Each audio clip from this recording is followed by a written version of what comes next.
Hoje voltamos com a segunda temporada, né, do Olhares Empreendedores, trazendo pessoas que contribuíram de alguma forma para o crescimento nosso, seja um mentor, um professor ou até um amigo. Hoje eu trago uma mulher guerreira, uma mulher encantadora que sempre traz uma leveza ao ensinar, ao falar. Então, hoje vocês vão conhecer a doutora Raquel. Tudo bem, Raquel? Tudo bem. Que bom você estar aqui, é um prazer te receber. Prazer todo meu. Quanto tempo, hein? Muito tempo. Foi um tempo muito bom. Eu quero que você fale do momento da transição da sua carreira, né? Sim. Quando eu te conheci, você era minha professora. E sempre trabalhava em outras clínicas, né? E sendo professora. Como é que você conseguiu organizar tanta coisa e se manter de pé? Bom, eu acho que a primeira coisa é a gente ter um projeto, né? Uma motivação e buscar alguma coisa que nos realize. Eu acho que essa é a primeira expectativa que a gente tem que ter diante de qualquer oportunidade. Então, eu finalizei o curso de psicologia em 2003 e já trabalhava com a terceira idade, né? Meu primeiro estágio, assim, como psicóloga, foi com um grupo de terceira idade, que eu fiquei lá durante 2 anos, fiz mais de 2.000 horas de estágio. E aí eu já sabia que eu queria finalizar o curso de psicologia e me especializar nesse público, que é um público que eu amo, né? Assim, acho que esse amor foi sendo construído. Meu pai me levava para asilos, né, quando eu era criança, então fui criada com minha avó. Então juntou todo esse amor com a terceira idade, com essa experiência maravilhosa, e eu fui me especializar em gerontologia e comecei trabalhando com idosos com estimulação cognitiva. E a partir daí, né, quando eu abri o meu primeiro consultório, eu comecei a ter demandas de criança, principalmente de escola. Eu falei assim, então eu tenho que buscar mais conhecimento. Fui fazer psicopedagogia. Fiquei um bom tempo, né, no consultório, uns 5 anos, assim, exclusivamente com processo terapêutico. E aí, falei assim, eu quero fazer mais. Bom, né? Sempre mais. Sempre mais. Que legal. Conheci algumas pessoas que trabalhavam nessa parte de gerência, com empresas, e eu falei assim, eu vou fazer gestão de pessoas porque é um campo muito grande e a gente acaba conhecendo novas pessoas, né? Minha turma era bem diversificada, assim, né? Tinha advogado, tinha professor, tinha terapeuta, tinha psicólogo, tinha pedagogos, então, assim, fiz muitas amizades interessantes nessa época, né? E logo que eu finalizei o gestão de pessoas, eu fui convidada para trabalhar na NET, em uma das parceiras da NET em Belo Horizonte, como gerente de RH. E aí eu achei fantástico, que eu pude conciliar todo aquele aprendizado, né, dessa pós, nessa oportunidade de ser gerente de RH, né? Fiquei lá durante quase 8 anos. E também nesse processo, né, depois que eu já estava um tempo na empresa, eu falei assim, agora eu vou fazer um MBA de gestão de negócios. Que a gente vai, né, conhecendo um pouco mais e querendo se aprofundar e ser cada vez mais... não falo especialista, porque especialista é um termo muito comum da gente usar. A gente tem um título, né, de especialista, mas uma vez eu vi uma reportagem falando que a cada minuto, assim, ou a cada 3 minutos no mundo, tem um artigo científico sobre um determinado tema. Então, a gente não consegue ser especialista, né? Sim. Então, assim, eu vou estudar, por exemplo, eu já tendo uma demanda muito grande, né, de avaliação psicológica para investigar TDAH, autismo, demências. Se a gente for ler tudo que sai de demência, de autismo e de TDAH, a gente não faz outra coisa, né? Então, a gente tem esse título de especialista, mas a gente tem que estar sempre em constante aprendizado para tudo que a gente se propõe a fazer. Então, eu fiz também o MBA de gestão de negócios, ainda estando nessa empresa, né? E quando essa empresa fechou, eu voltei para o consultório e falei assim, não, então agora eu vou fazer neuropsicologia, né? Porque já era uma coisa que eu queria fazer e tinham poucas, né? Na época que eu comecei, e me identifiquei totalmente, porque desde a época também da minha formação, eu era monitora de avaliação psicológica, também ajudou bastante, assim, eu sempre gostei de aplicar teste, corrigir, interpretar, eu achava maravilhoso, assim, como que um teste podia trazer um resultado tão fidedigno, principalmente de personalidade, né? Sim. A gente responde aquelas perguntas ali e fala assim, gente, mas como que a pessoa consegue definir o meu perfil, né? Então, eu sempre fui apaixonada com teste, com avaliação. Dentro dessa avaliação, Sim. tem diversas resultados diferentes, né? Sim, claro. Claro. Você acha que dentro de uma empresa, a pessoa, quando recebe a avaliação dela, ela está mais propícia a mudar? Ou quando um cliente particular te procura, querendo respostas, né? Ele está mais flexível à mudança? Onde está ali o momento que você consegue modificar o resultado, ou ajudá-lo? Na empresa, o foco da avaliação é mais no processo seletivo, né? Então, por exemplo, na empresa que eu trabalhei, a gente aplicava testes de atenção, testes de personalidade, fazia entrevistas, né? E por quê? Porque a gente trabalhava com instalação de TV a cabo. Então, aquela pessoa precisaria de ter uma atenção, pelo menos dentro da média, né? E a gente sempre aplicava o teste de personalidade, por quê? Porque era uma empresa que tinha mais de 200 funcionários, né? Eram 12 mulheres e 220 homens. Então, assim, essa convivência diária, né, poderia gerar atritos, uma incapacidade, às vezes, de todos os coordenadores gerenciarem aquelas equipes. Então, a gente precisava de saber se aquela pessoa era organizada, se ela tinha uma deferência, né, que é uma capacidade de respeitar a hierarquia, se ela... Porque o que a NET fazia?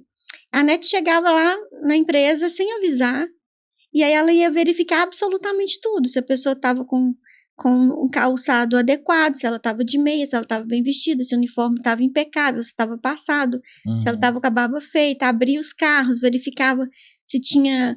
se estava limpo, né? Porque era a imagem da empresa que a gente estava levando. Mas dentro disso aí tem vários fatores, porque o profissional que entra como técnico, sim, ele pode sofrer várias coisas dentro da empresa, do supervisor, do COP, né? Sim. Então, assim, o COP quer produtividade, o supervisor tem que bater meta, e às vezes o técnico na rua, ele tem uma certa dificuldade com o cliente, com o ambiente da instalação. Às vezes a instalação não dá para ele fazer e o COP quer que ele faça, sendo que não dá para executar. Aí quando tem um negócio lá que eles falam que não dá a produtividade, eu não sei como é que funciona, e aí não bateu a meta. Então ele é cobrado por isso e começa a ter conflitos. Sim. Como que você trabalha dentro da personalidade do técnico quando tem um COP agressivo, um supervisor abusivo? Tá.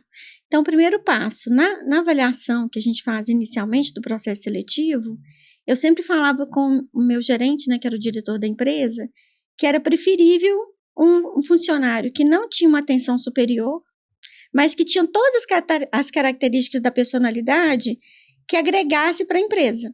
Então, uma pessoa organizada, uma pessoa que tem boa habilidade interpessoal, né? Então, ela seria bem vista dentro da equipe. Uma pessoa mais tranquila, que não era agressiva, né? Que respeitava a hierarquia. Porque não adianta ela ser ótima na hora de instalar, sendo que ela é uma pessoa que não convive bem com ninguém. Né? Então, assim, ela tem uma capacidade cognitiva muito interessante, que tem uma atenção, né, superior, é muito interessante para a empresa, mas, ao mesmo tempo, se ela não tivesse a parte comportamental adequada, ela traria problemas para a empresa. Né? E a gente trabalhava com um sistema assim, a gente tinha que bater meta todos os dias. Né? Puxado. Então, na época, era, por exemplo, a NET distribuía 100 pacotes para serem instalados, por exemplo, né? E ordem de serviço. Ordem de serviço. E aí, nós éramos 4 empresas que eram parceiras oficiais da NET. Então, ela distribuía, por exemplo, 25 para cada uma. Se a gente não executasse aquelas 25, no dia seguinte a gente não receberia as 25, a gente receberia menos. E aquelas empresas que deram conta do recado, pegaria aquela parte que a gente não deu conta e seria privilegiada. Então, a todo momento, a gente tinha que é incentivar os técnicos a baterem meta. E o que a gente fazia? A gente fazia políticas de incentivos dentro da empresa, né? Então, a gente dava camisas do time da pessoa, né, que ela podia escolher. A gente começou a fazer treinamento de equipe, né, de trabalho em equipe, a importância de trabalhar e contribuir também com os colegas. Sim, importante. Né? A gente fazia café da manhã, né? A gente tinha momento de oração dentro da empresa, livre, né? Que não era obrigatório, mas quem quisesse participar. Então, antes de começar os trabalhos do dia, a gente tinha essa preocupação, né? De agradecer pelo dia, agradecer por aquela equipe. E tudo isso faz parte também daquilo que eu tinha comentado com você, do clima da empresa, né? Sim. Então, assim, quando a gente percebia que tinha alguma coisa errada, né? A produtividade está caindo, os técnicos estão desmotivados, a gente ia tentar entender o porquê, né? Então, muitos deles, assim, eram encaminhados, né, para minha sala, às vezes, olha, fulano não está bem, está tendo problema pessoal, conversa lá com ele, né? Porque sabendo que é uma pessoa de fora, que tem um conhecimento, que tem toda uma técnica, a pessoa vai se sentir mais à vontade. Sim. Então, a empresa ela investia muito nisso, né?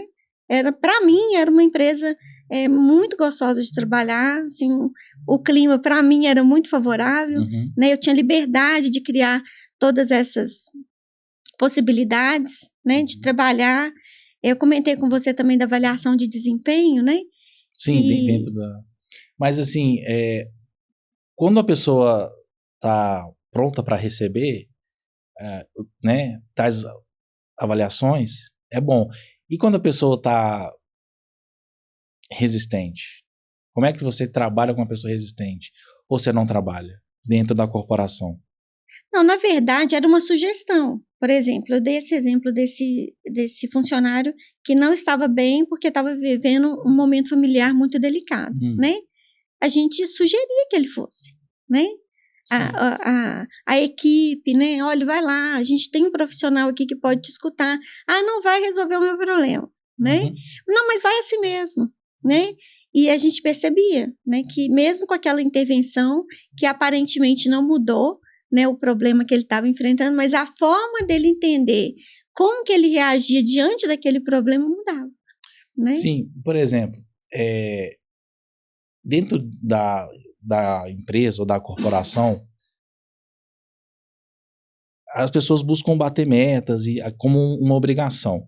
E dentro dessa filosofia de bater meta, de fazer, elas ultrapassam alguns limites.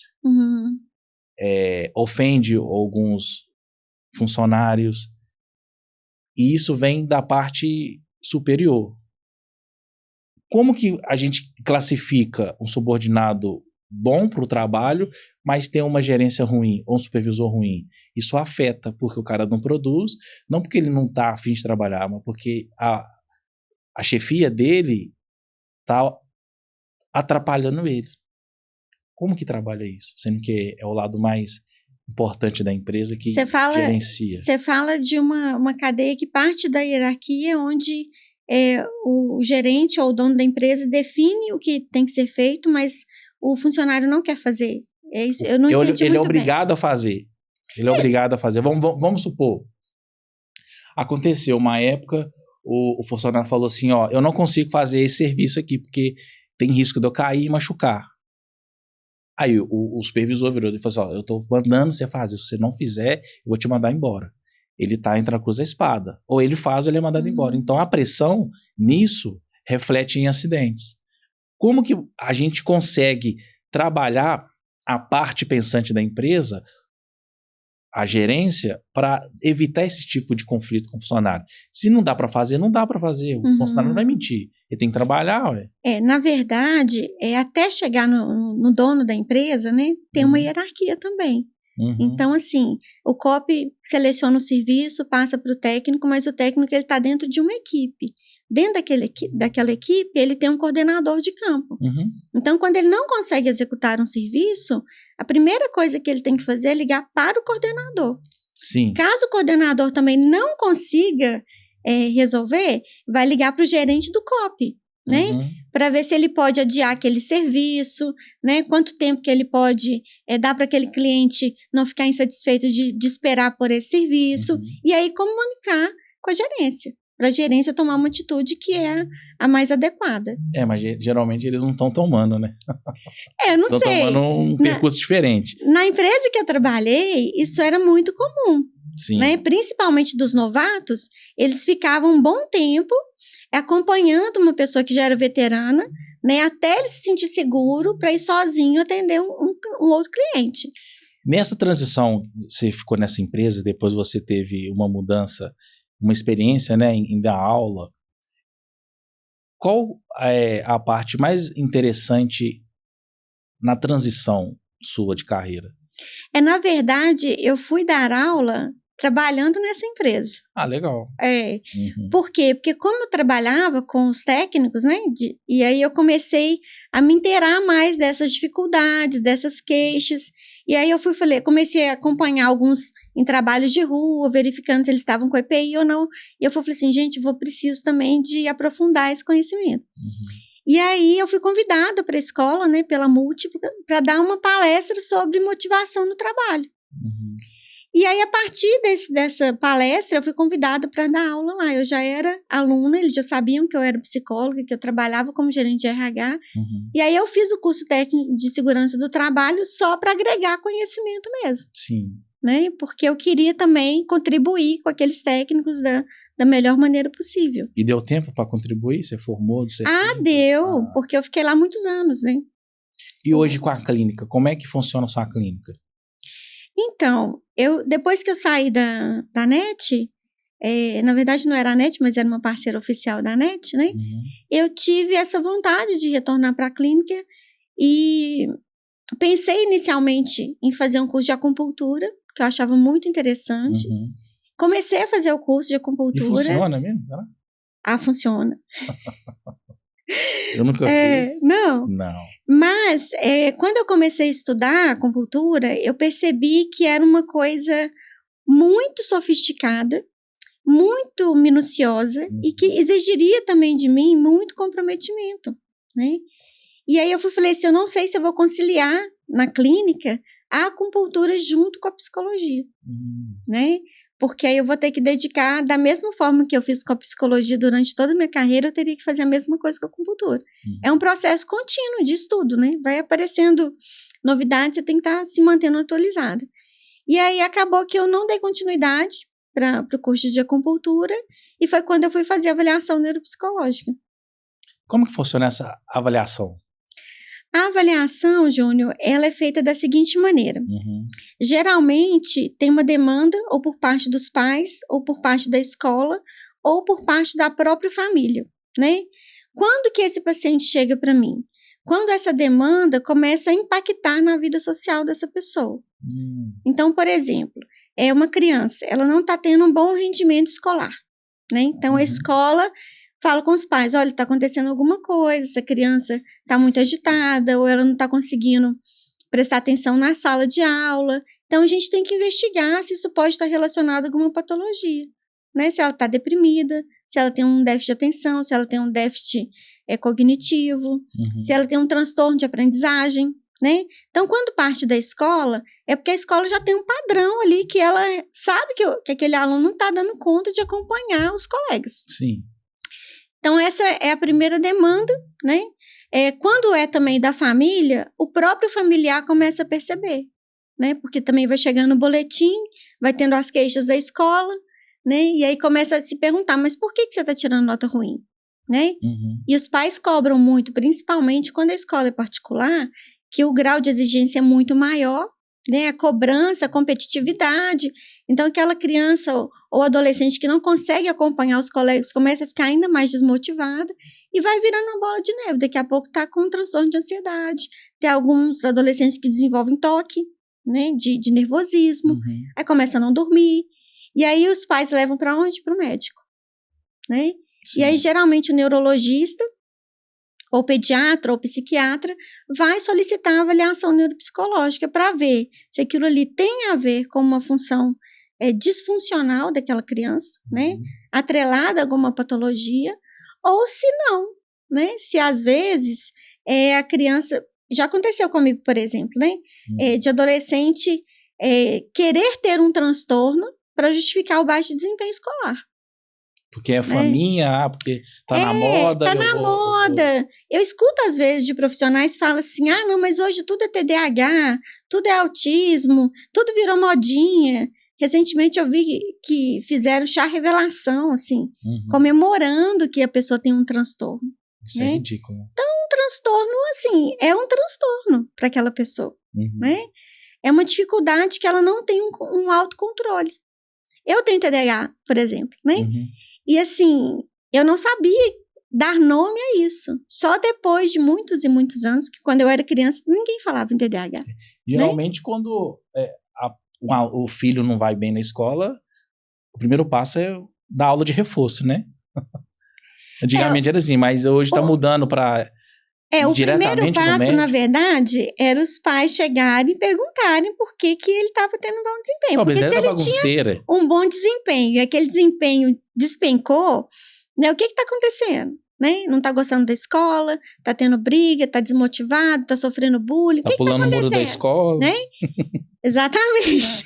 Hoje não dá para pular muro, né? Não dá não, né? Mas antigamente dava. Antigamente dava. Então, assim, primeiro os pais vão tentar compreender se aquilo ali, né, é uma falta de entusiasmo, de motivação, se é preguiça, né?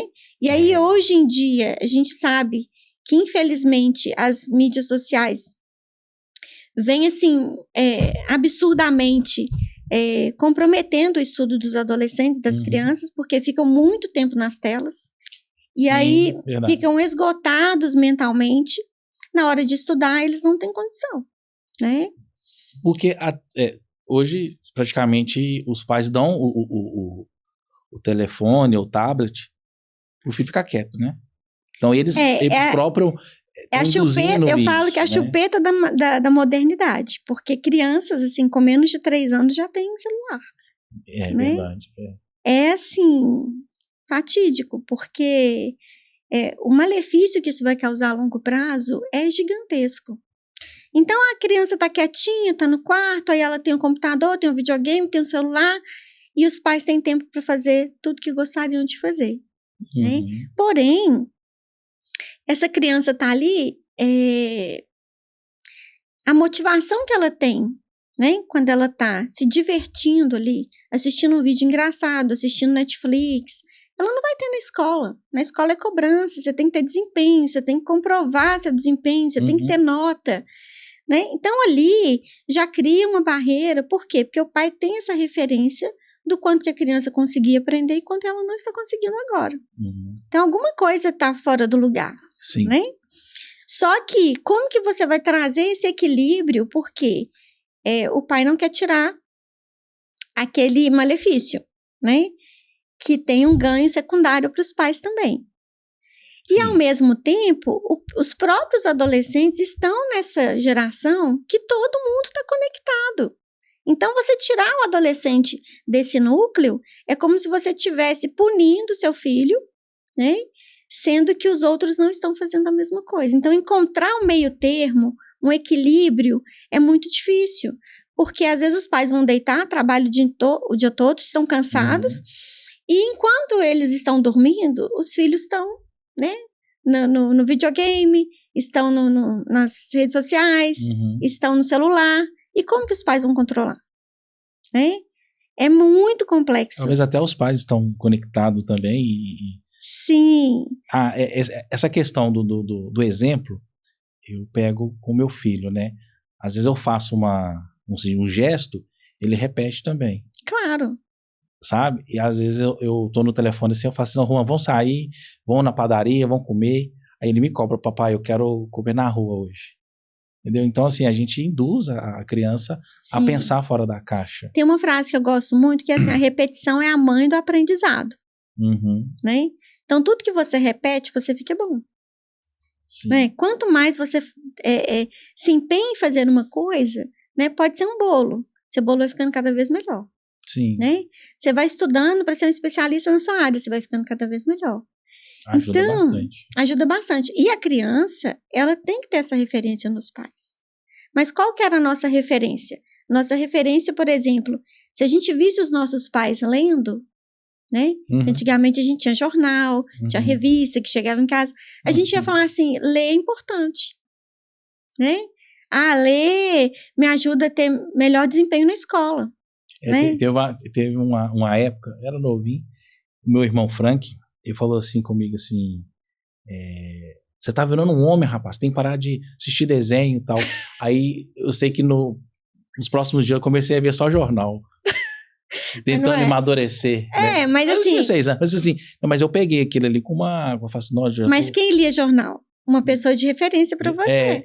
Que era meu irmão, minha mãe, meu pai e tal. Mas assim, aquele impacto para mim, senão eu já sou um homem, então eu tenho que fazer coisa de homem. Eu falei, então, primeira coisa, assistir jornal.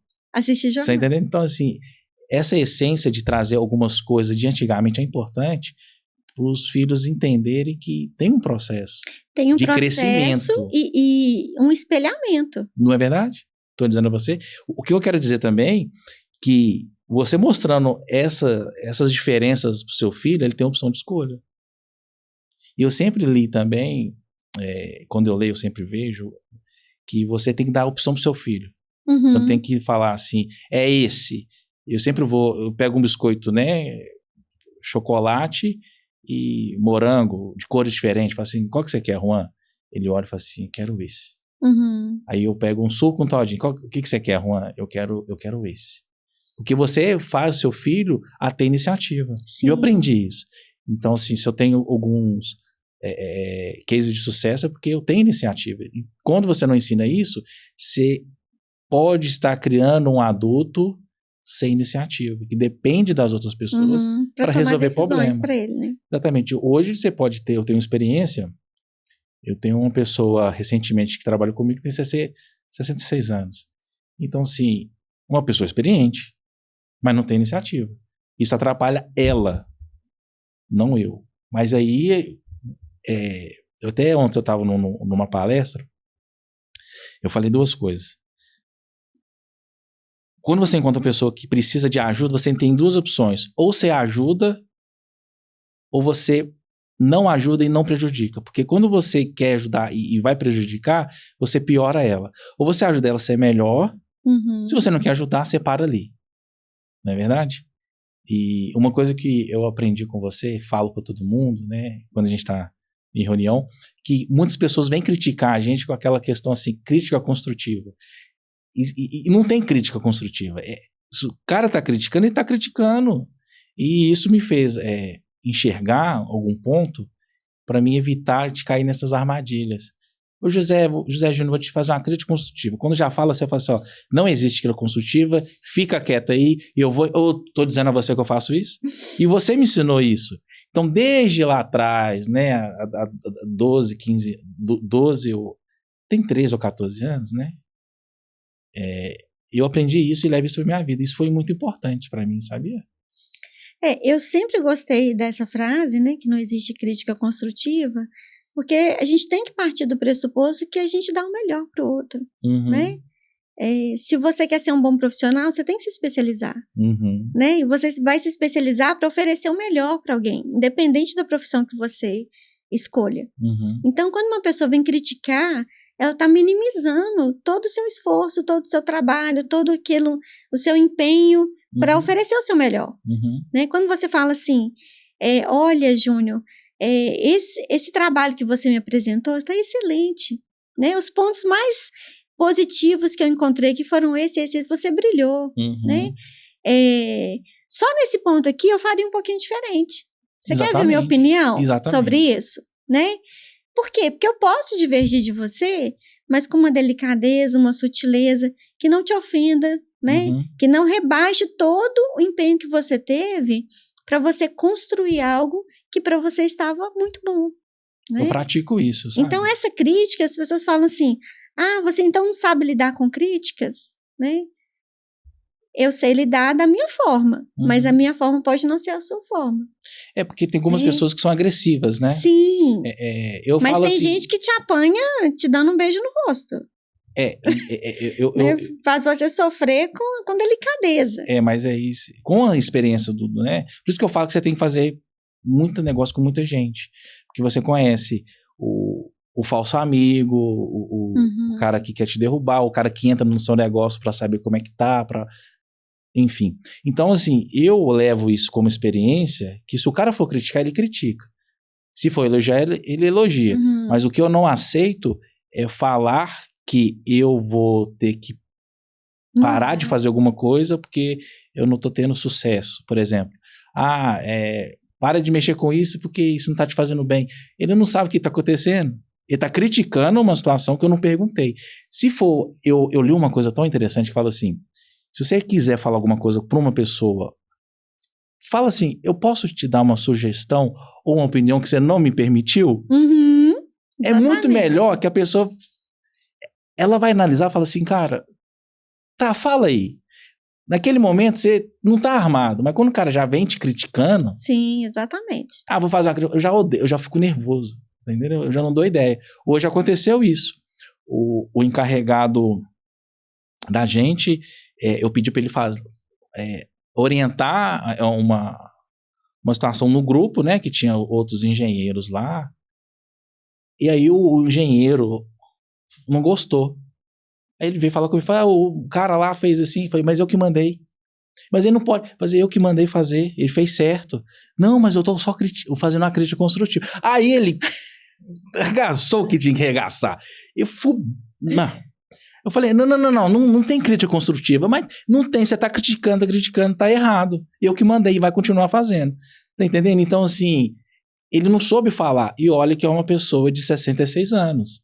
Então, nesse ponto, ele deveria ser uma pessoa assim, Zé, você que pediu pra fazer isso? Eu achei que não pegou legal. Mas ele já veio com a armadura. Eu já tava armado também. Aí eu soltei os cachorros. Porque, às vezes, a pessoa diminui a outra. E a pessoa ficou ofendida, né? Aí o cara, o encarregado, ficou sem graça. Eu falei, não, continua fazendo, faz o seu. É mais certo você fazer o certo que eu te pedi do que você tá fazendo o errado e dar ruim pra você depois. Eu gosto de falar, às vezes, com alguns pacientes meus, assim, que a gente tem estudos que o Brasil tá no topo, né, da depressão e da ansiedade. Sim. E vai ficar mais, tá? Vai ficar, mas eu acho que a comparação é o pior dos males. Horrível, né, gente? Porque quando você fala assim, ele né, tem 66 anos, a forma como ele falou não foi boa, e aí eu falei com ele que não, porque eu já tinha mandado, né? Aí quando ele começa a se comparar, né, ele fala assim, não, mas eu tenho muito mais experiência do que o Júnior, eu tenho muito mais tempo de vida, né? Por que ele falou comigo daquele jeito? Então, assim, a todo momento, né, a gente fica se comparando com as pessoas. Né? Sim, você falou aí sucesso. O que é sucesso? Para uns é dinheiro, para outros é realização. É reconhecimento, para outros, reconhecimento, né? Eu acho assim que o sucesso ele só vai existir quando você se sentir feliz com aquilo que você faz, né? Sucesso é você estar satisfeito, né? Eu estou satisfeito com o que eu ganho. Mas eu queria ganhar mais. Todo mundo queria ganhar mais, né? Mas eu estou feliz fazendo o que eu faço. Eu estou contribuindo de alguma forma, né? Com cada paciente que eu entrego um laudo, né? Eu entrego numa satisfação, né? E falando assim, nossa, que bom que eu estou ajudando uma pessoa a descobrir o que ela tem. Agora ela vai poder se tratar, né? Então isso para mim é sucesso. Mas às vezes para outras pessoas, sucesso é só o que eu ganho fazendo aquilo. Agora, te perguntar, essa busca de sempre ter, de sempre ganhar, de sempre ser, você acha que isso não cansa, não? Você acha que as pessoas querem sempre ter rótulos positivos, né? Mas às vezes esquece que sempre vai ter uma pessoa que é melhor do que ela. Sempre vai ter uma pessoa que tem mais dinheiro, sempre vai ter uma pessoa que é mais bonita, sempre vai ter uma pessoa que é mais charmosa. Então elas estão buscando algo que estão... Mas por isso que estão se matando por isso, entendeu? Que a comparação é uma doença. E na verdade, eu não tenho essa ideia de comparação também, e eu não pratico isso, sabe? Mas quando você começa a olhar as pessoas que têm essa atitude, você vê por que elas estão na situação que estão. Tá entendendo? Independente se você tá fazendo sucesso ou não, você tá caminhando. mais que aquilo hoje não deu certo, mas você não parou. Sim, mas essa concepção, né, do sucesso, eu falo que é particular. Né? Sucesso para mim, por exemplo, se eu te perguntar assim, Júnior, fala para mim qual que é o seu maior sonho e seu maior medo. Fala para mim. Quem faz as perguntas sou eu, tá? Sim. Mas peraí, meu maior sonho? Seu maior sonho. Ah, cara. Interessante, gostei, foi boa.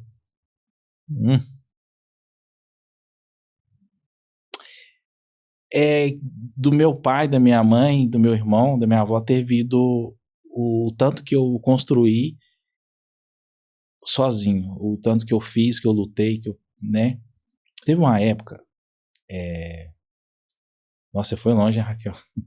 Mas sozinho a gente nunca tá, né? A gente é fruto Não, da nossa construção. Eu falo sozinho porque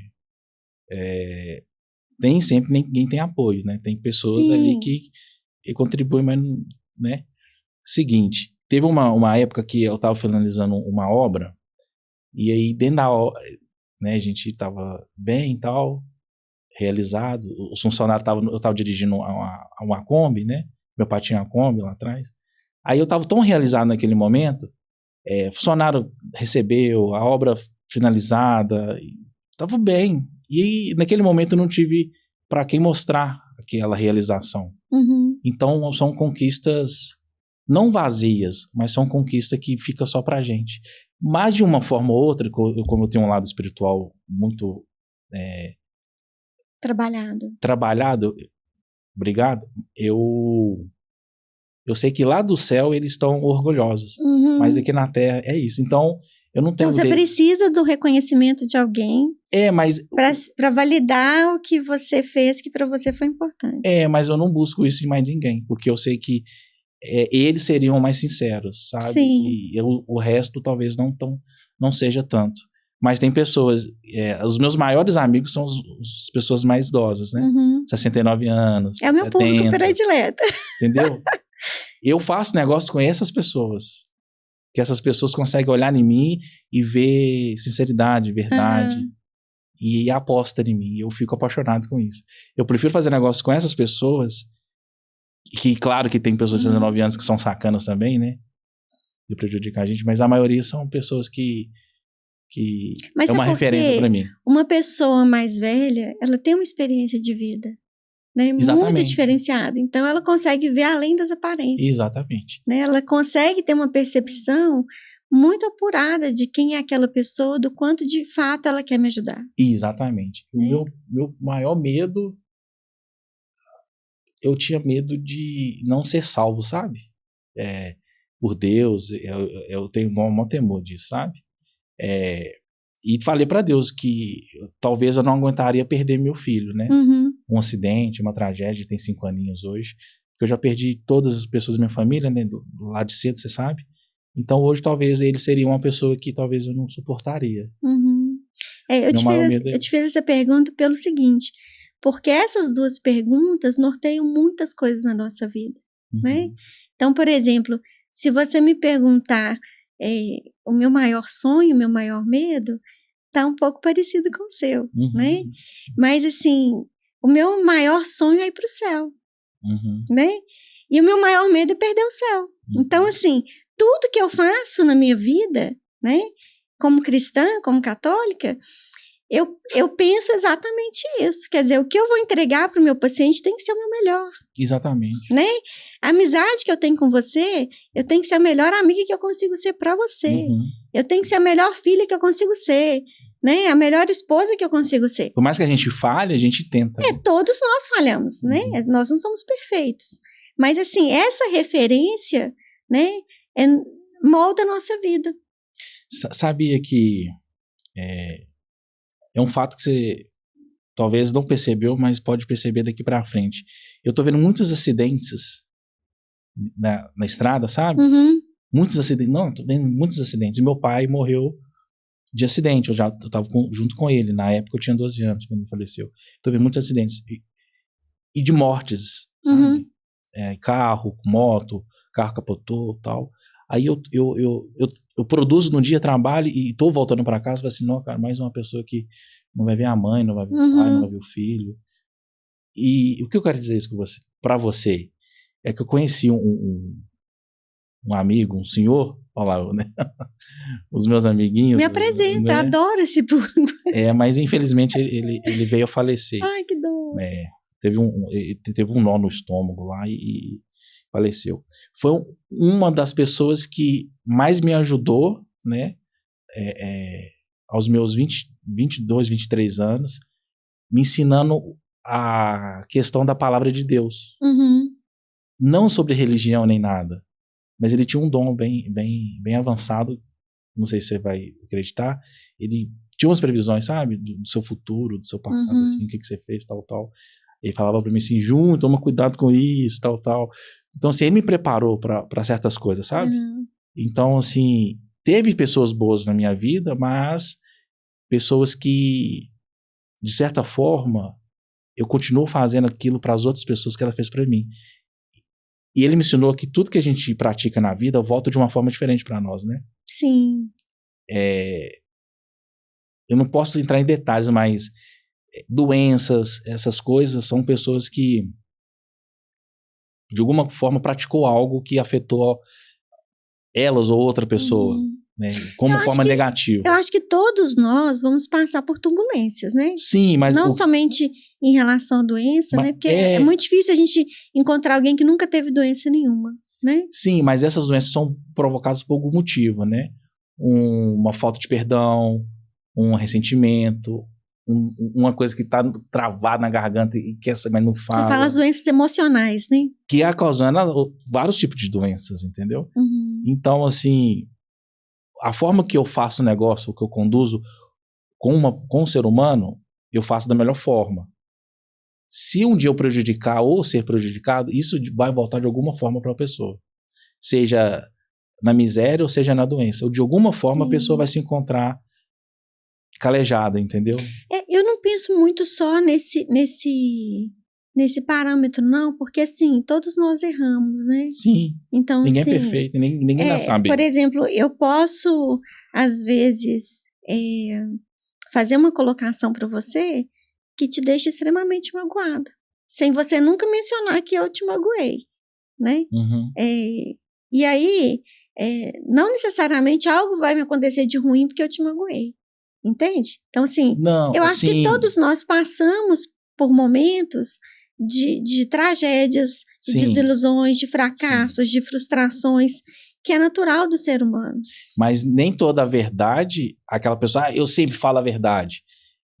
Esses tipos de pessoas são pessoas com algum tipo de distúrbio. Porque nem tudo que você vê você tem que falar. Nem tudo precisa ser dito, né? Isso ofende. Certo? Então, eu creio que... É o super sincero, né? A pessoa... O sincerão. Mas não aguenta... se justifica, né? Mas não aguenta uma verdade. Ele fala, né? Ou sei lá, se as pessoas pensam, o que elas fazem, o que elas comem. Então, assim, eu acho que tem certo tipo de situações que gera uma consequência. Por mais que a pessoa... Você falou algo, você não sabe que me feriu... Toda ação, ela vai ter uma reação. Mas... de qualquer forma, você começa a se distanciar de algo, entendeu?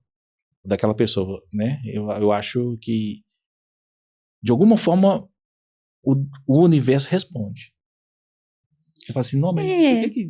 Você falou uma coisa engraçada, porque uma vez uma pessoa me perguntou assim para mim, o que você faz para você retribuir a tudo que o universo te dá, né?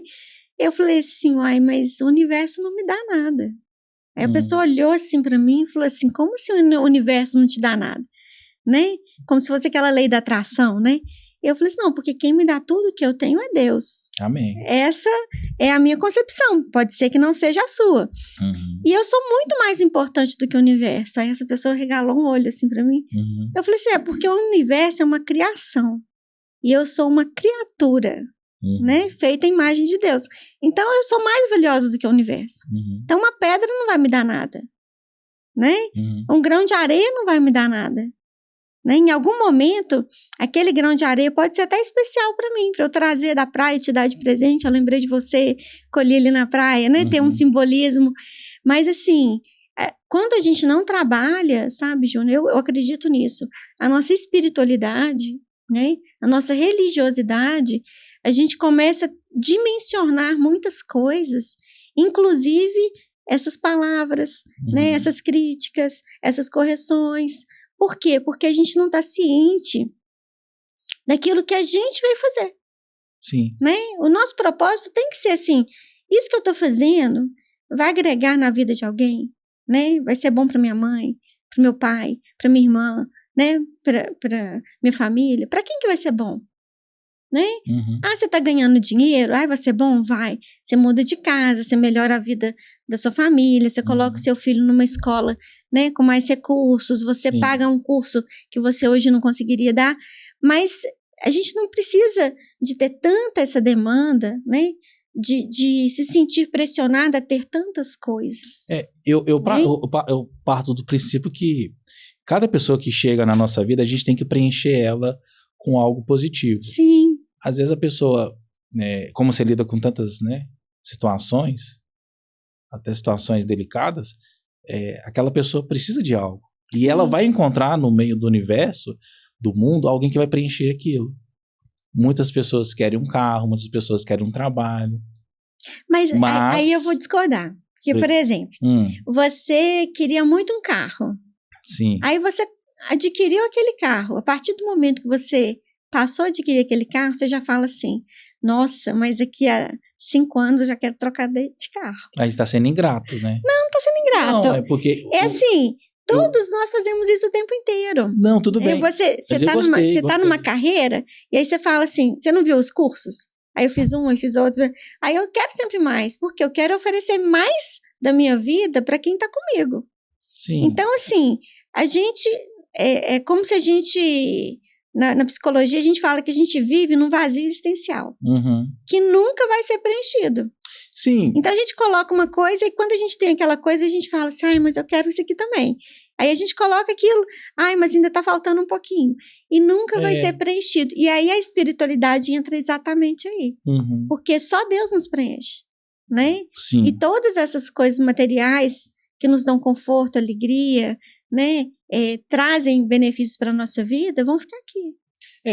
Eu também compartilho dessa ideia que você teve agora, mas em um momento você tem que estar satisfeito. Não falo que você está insatisfeito, você vai vibrar, mas aquela vibração, ela não é eterna, sabe? Você está sempre buscando melhorar, evoluir. Nada é eterno, né? Tristeza não é eterna, felicidade não é eterna. Exatamente, uma angústia, uma dor, uma perda, né? Quer dizer, é difícil demais a gente sobreviver a isso, Sim. né? Principalmente quando tem laços afetivos muito solidificados. Mas aí como que a gente consegue sobreviver? Né? Como que você conseguiu sobreviver diante de tantas perdas? Né? Caminhando. Dando errado, caminhando. Exatamente. Mas eu nunca me senti um vazio, porque sempre busquei, né?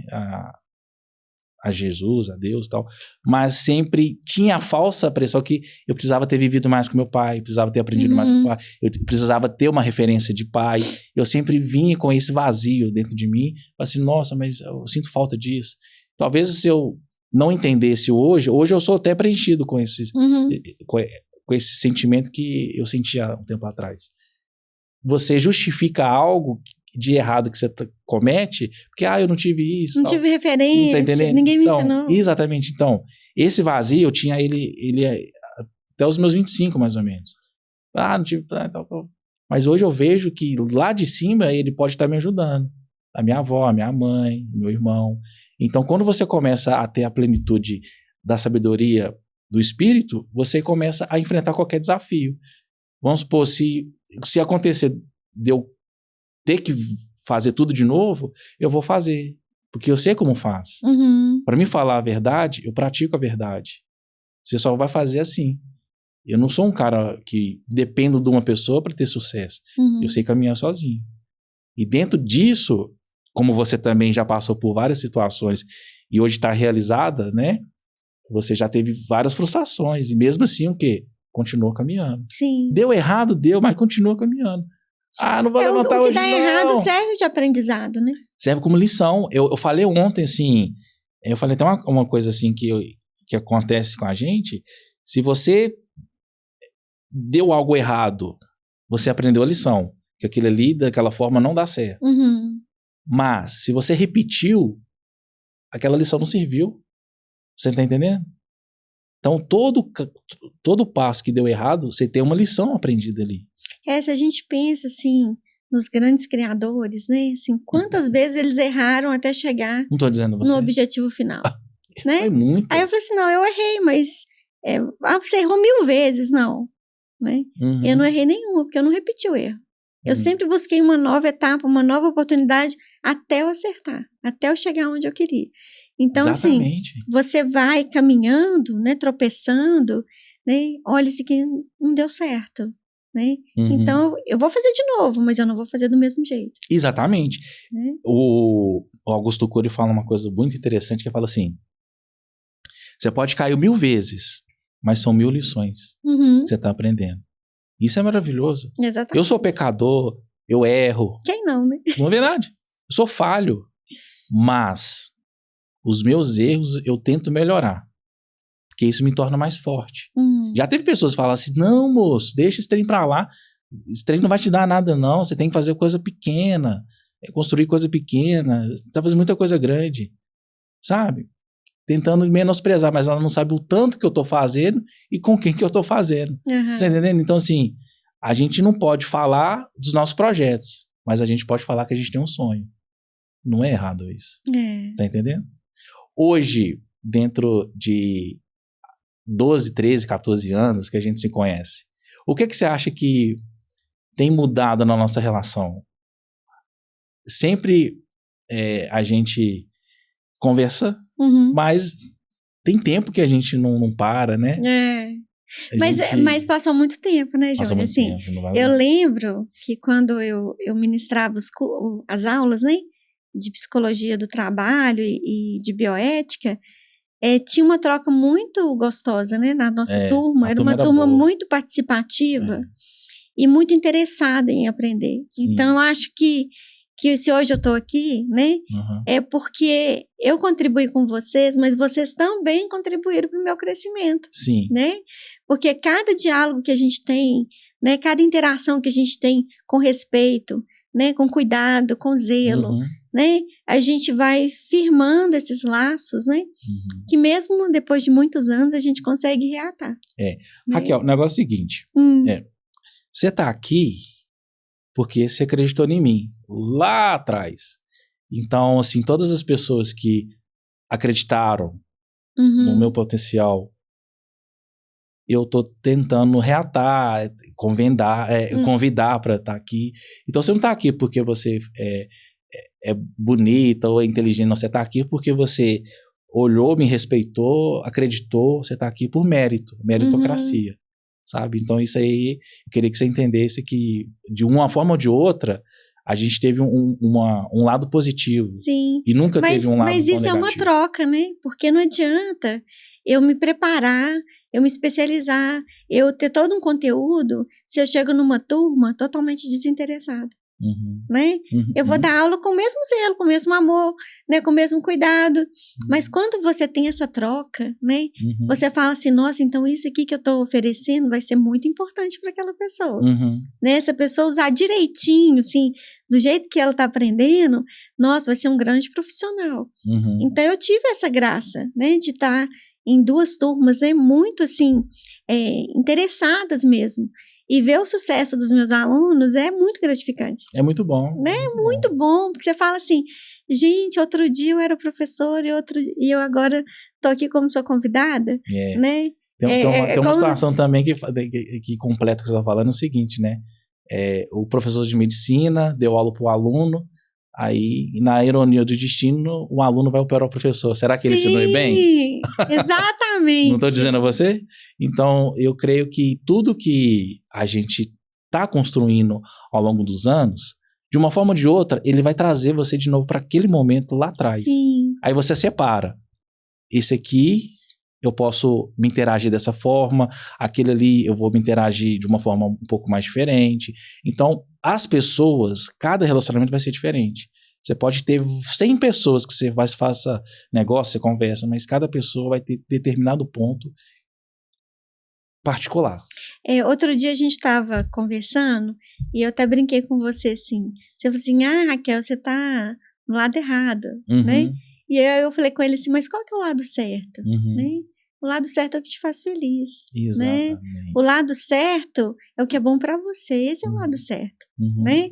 Então, sem prejudicar assim, ninguém. Você pode ter divergências, né? De conteúdo, de carisma, de experiência de vida, né? Mas o lugar que você escolhe ficar, né? Contanto que você perceba que a qualquer momento também você pode sair dele, né?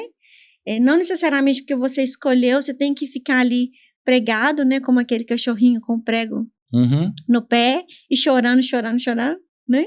Então, assim, a gente pode mudar, né? Temos que mudar. Temos a possibilidade de nos transformar a cada dia, né? Eu lembro que quando a minha turma se formou, nós escolhemos, assim, como símbolo o casulo, né? Então, a dificuldade que a gente tem para sair daquele casulo, né? A dor, né? Aquele lugarzinho ali apertado, né? E a força que a gente tem que fazer, mas depois a gente vai voar.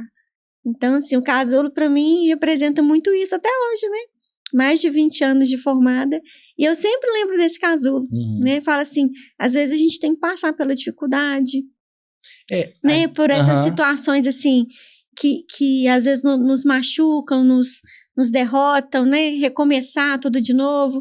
Mas a gente sempre vai sair dali mais fortalecido. Porque quando a gente voa, aí a gente ganha o céu, né? A gente ganha... A gente pode partir do ponto que, às vezes, tem certas coisas que a gente tem, que a gente sofre, que os homens não entendem. Mas se Deus está ali contigo, já é o suficiente. É verdade. Aquele momento ali é seu e Deus, então ninguém precisa saber.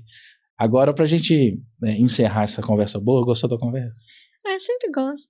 Você ficou meio apreensiva? Eu não sei se eu gosto mais da conversa ou da companhia. Não é verdade? Tô dizendo a você. Agora, eu quero saber o seguinte. Você estava...